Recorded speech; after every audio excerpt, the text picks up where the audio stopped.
জামাই কিনে দিছে, জামাই ছাড়া কেউ দেয় অফুরন্ত বাজে? আমার জামাই কিছুই কেনে নাই, শুধু আমি একটা পাঞ্জাবি কিনে দিছি তাই। কি? খুব বেশি না, অল্প রেঞ্জের।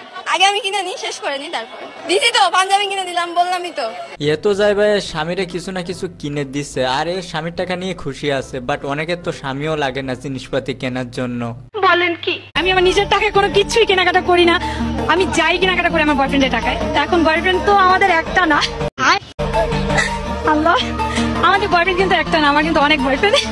আগে যার সাথে রিলেশন করতাম তার সাথে ব্রেকআপের পর আমি আর কারোর সাথে কন্টিনিউ না। আচ্ছা, জাস্ট এক সপ্তাহ সোশ্যাল মিডিয়াতে আমাকে হাজার হাজার ছেলেরা নক দেন, মানে প্রপোজ করে রিলেশন করার জন্য, কিন্তু আমাকে যা আইফোন দিবে, আমি সেদিনও কক্সে গিয়ে আসছি আমার বয়ফ্রেন্ডের সাথে। হ্যাঁ, ওরে যে আইফোন দিবে, দামি দামি পোশাক দেবে, এমনকি কক্সবাজার নিয়ে যাবে, তারে শুধুমাত্র হ্যাঁ বলবে।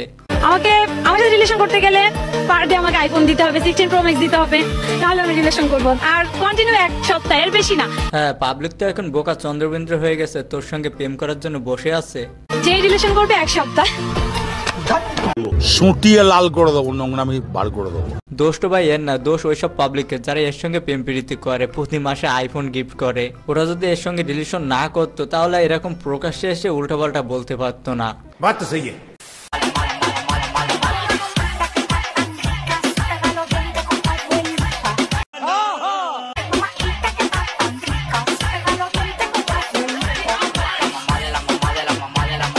रुको जरा, सबर करो।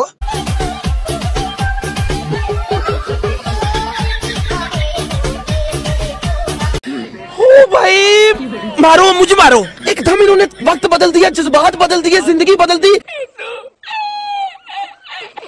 এটা ভাই আমাদের মেনে নিতে হবে, কারণ এরা সারা বছর ধরে আলুর চপ দেখায় আর রোজার মাস আসলে আলুর চপের উপর হেজাব পরায়। কি সুন্দর।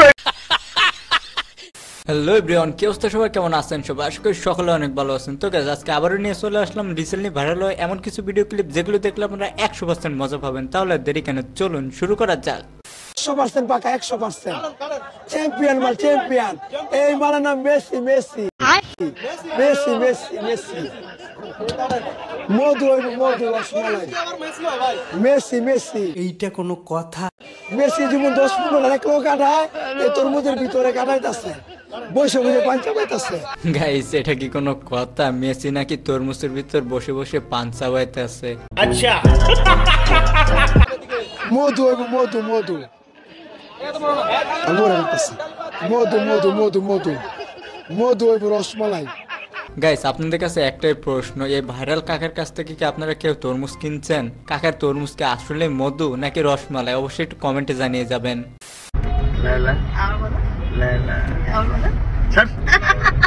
আচ্ছা, এরকম লেলা আমি 100টা দিনে 100টা জন্মদিন একবার জিভে চিন্তা করতো, এটা কি মানা যায়? 100টা ক্লিক করতে পারি। 100টা বলছে, 1000টা বলছে, বলবি যখন কম বলবি কেন, বলবি বেশি করে, এরকম লেলা। গাইস, একটা জিনিস খেয়াল করছেন, মামনির সঙ্গে লাইলা যখন তুইতামারি করে কথা বলছে, মনে হচ্ছে না মা ছেলেকে শাসন করছে? আমি সেকেন্ডে 1 লক্ষটা জন্ম দিতে পারি, 1 কোটিটা, 100টা জন্ম দিতে পারি দিনে দাও।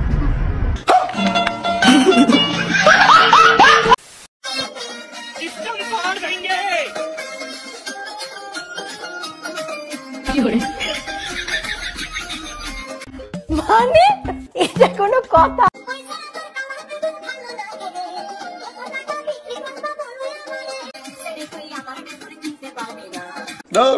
গাইস, রোজা রমজান মাসে এদের ড্যান্স আর দেখা যাবে না, রোজা হালকা হয়ে যেতে পারে।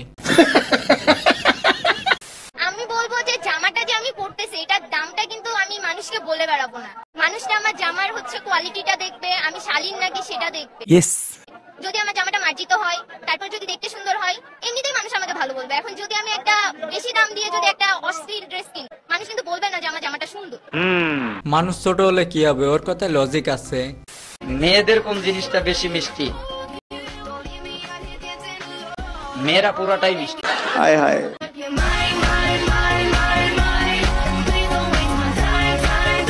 আচ্ছা, বুঝলাম মেয়েরা মিষ্টি, কিন্তু হুজুর কিভাবে জানে? আচ্ছা, হুজুর কি বাজার থেকে মিষ্টি কেনা বাদ দিয়ে? হ্যান্ডসাম ছেলেরা, তোমরা তো হ্যান্ডসাম হয়ে কি লাভ, সুন্দরী বউ তো তোমরা পাইতে না। মানে সুন্দরী বউ তো চাকরিয়ান খালা মোটা টাকলা ঠাকুরাও পাইব। এইটা কোনো কথা? তারাও লিয়ে যাবে সব সুন্দরী বউ। তোমরা অত হ্যান্ডসাম হয়ে গেতে লাভ, তোমরা তো সুন্দরী বউ পাইতাই না, তোমরা লাগে কষ্ট লাগে। গাইস ও কথা কিন্তু একেবারে ঠিক বলছে, কারণ আমি সবসময় দেখে আসতেছি টাকলা কাকুর কপালে সুন্দর মেয়ে জুটে। আচ্ছা, এখন তো বাংলাদেশে পাকিস্তানি ড্রেস পাওয়া যাচ্ছে, জানেন? হ্যাঁ জানি তো। আপনি জানেন? হ্যাঁ জানি। আচ্ছা, আপনি কি কোনো পাকিস্তানি কোনো ড্রেস দিয়েছেন? পাকিস্তানি ড্রেস পরলে কি বাংলাদেশি মেয়ে পাকিস্তানি হয়ে যাবে? ঠিকই তো, বাংলাদেশি মেয়ে পাকিস্তানি ড্রেস কেন পরতে হবে? আচ্ছা, আপনাকে দেখতে তো পাকিস্তানি মেয়ে মতো লাগতেছে, এই যে লম্বা চওড়া ফর্সা সুন্দর, তো আপনাকে তো অবশ্যই মানাবে মনে হয়। আমি তো পাকিস্তানি হইতে চাই না, বাংলাদেশ অনেক ভালো আছে, ফিক্স আছে সেটা। আচ্ছা, ও চোখ দিয়ে কি ইশারা করছে আপনার কেউ কিছু বুঝতে পারছেন? যদি বুঝে থাকেন অবশ্যই একটু কমেন্টে জানিয়ে যাবেন। আপনি যদি পাকিস্তানি কোনো ড্রেস নেন, আমার জানার মতে আপনাকে মানাবে। না, আমি পাকিস্তানি ড্রেস কিনবো না, কারণ এটা অনেক বেশি ভাইরাল, চাপড়ি হয়ে গেছে, নিবো না। এটা বলে কি সামনে লাগবে? হ্যাঁ, সিগমা গার্ল। কি সিগমা গার্ল? আপনি কি গাল? এটা সব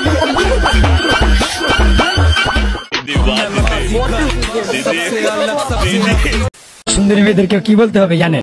যে আমার একটা রোগ হয়েছে, আমি ডাক্তার দেখাইছি, ডাক্তার বলছে এই রোগটা ভালো করার জন্য একটা সুন্দরী মেয়ের সাথে প্রেম করতে হবে। তো আমার জানার মতে তোমার যে সুন্দর আর কেউ নাই, এই কারণে আমি তোমার কাছে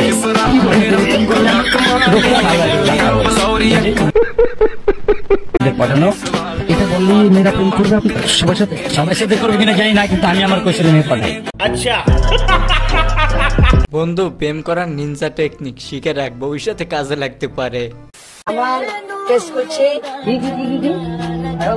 আমার পেশ করছে পেশটার নাম রনে ওই কিরে মধু মধু। স্যার, আপনি একটু বাইরে গিয়ে আবার ঢুকেন, আমরা আপনাকে দাঁড়ায় সম্মান করি।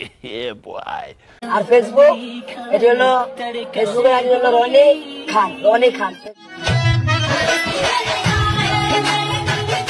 কাকাও ভাইরাল হওয়ার সঙ্গে সঙ্গে ব্যবসা বুঝে গেছে, পেজ খুলে ফেলছে, যেহেতু সে ভাইরাল ভিডিও চালে ভিউ তো আসবে, আর ভিউ আসলে ডলার।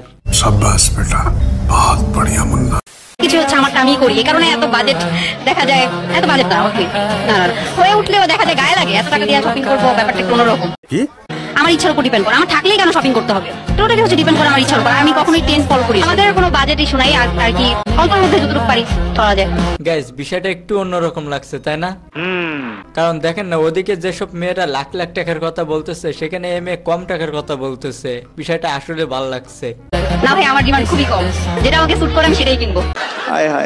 আসলে ভাইয়া ব্যাপারটা হচ্ছে শপিং করা এমন না যে আমি তো প্রতি সবসময় শপিং করাই হয়, তো এখানে নর্মালি এত বেশি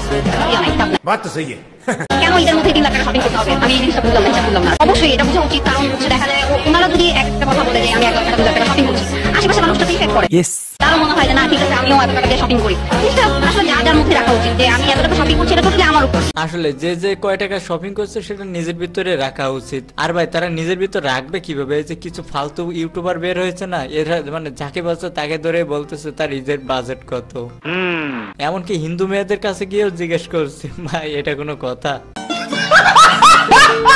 4-5 লাখ উইথ কার্ড জেনারেলি আপনার বাজেট কত থাকে? যেটাই তো 4 লাখ। এইটা কি কোনো কথা? কিছু ব্যাংক কার্ড আছে সাথে, ব্যাংক কার্ডে তো মানে ওভারলোডেড টাকা। হ্যাঁ, নাটকটা কিন্তু আসলে জোশ ছিল, কি বলেন? আচ্ছা, আপনারা ভাবতেছেন যে আমি নাটক বলছি কেন, চলেন ওর মুখ থেকে শুনে আসা যাক। আমার ইন্টারভিউতে বলা আমার প্রত্যেকটা কথাই ছিল হচ্ছে গিয়ে ফান করে, আমি মজা করে বলেছি। এটা কি আদৌ বিশ্বাসযোগ্য যে একজনের ঈদ বাজেট হবে 4-5 লাখ টাকা? আর আমি যে সমস্ত ব্র্যান্ডের নাম বলেছি সেই সবই হচ্ছে গিয়ে বাহিরের ব্র্যান্ড, তাই বাংলাদেশে অ্যাভেলেবল। আমি জানি ইচ্ছে করি, বাট আমি বুঝিনি যে মানুষ হচ্ছে ফানকে এত সিরিয়াসলি নেবে। আমি কখনো ভাবিনি। আহারে নারী, কি সুন্দর অভিনয় করলি, নারী অভিনয়তে সেরা রে। আপু ডিসাইড করেছে তো 20,000-25,000 মধ্যে ছিল। আপু নিজে যেমন কখন আগে কিনে না, আগে আমারটা তারপর বড় ভাই বোন আছে, তারপর আম্মুটা, তারপর যদি টাকা বাঁচে তাহলে নিজেরটা করে। এটা ভাই সব ফ্যামিলিতে, বাবা কখনো নিজের জন্য আগে কিনে না, আগে সন্তানদের জন্য তারপর নিজের জন্য। আমরা অলওয়েজ চেষ্টা করি আপুর জন্য একটা ছোটখাটো গিফট আগে থেকে রেখে দেওয়ার জন্য, কারণ আপনি নিজে থেকে কখনো কিছু কিনে না, তাই আমরা আগে থেকে আপুর জন্য ছোটখাটো গিফট কিনে রেখে দিই যাতে পরবর্তীতে আপনি দেওয়া যায়। এটা গাইস সবার করা উচিত। আমারটা দিলে আমার একটা শান্তি সুখ, যে সবারটা কেনাকাটা হয়েছে আমি নিজে জানি, সেটা আলহামদুলিল্লাহ। এখন ছেলে মেয়ে বড় হয়েছে, এখন ওনাদের একটা ভবিষ্যৎ আছে, ওনাদের জন্য চিন্তা করলে আমাদের এটা মেনে নিতে হবে, এটা আমাদের মেনে নেওয়া উচিত। বাবা তো বাবাই হয়, বাবার সঙ্গে কারোর তুলনা নয়।